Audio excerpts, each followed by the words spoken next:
City પોલીસની ટીમે સાંઈલીલા mall પાસેથી એક મોટરસાઇકલમાં લઈ જવાતો દારૂનો જથ્થો ઝડપી ચાલકને વોન્ટેડ જાહેર કર્યો।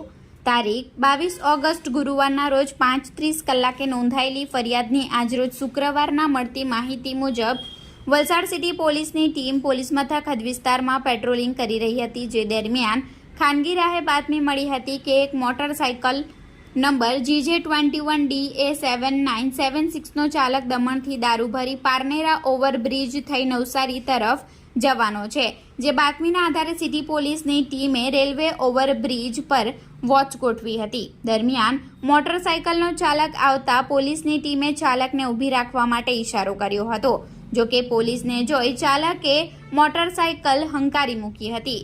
પોલીસની ટીમે પીછો કરતા ચાલક સાંઈલીલા મોલ પાસે મોટરસાઇકલ મૂકી ફરાર થઈ ગયો હતો। પોલીસની ટીમે મોટરસાઇકલમાં તપાસ કરતા કુલ 237 નંગ વિદેશી દારૂ મળી આવ્યો હતો। પોલીસની ટીમે મોટરસાઇકલની કિંમત 70,000, દારૂની કિંમત 15,540 મળી કુલ 85,450નો મુદ્દામાલ કબજે લઈ ચાલકને વોન્ટેડ જાહેર કરી સિટી પોલીસ મથકે પ્રોહિબિશન અંગે ફરિયાદ દાખલ કરી હતી।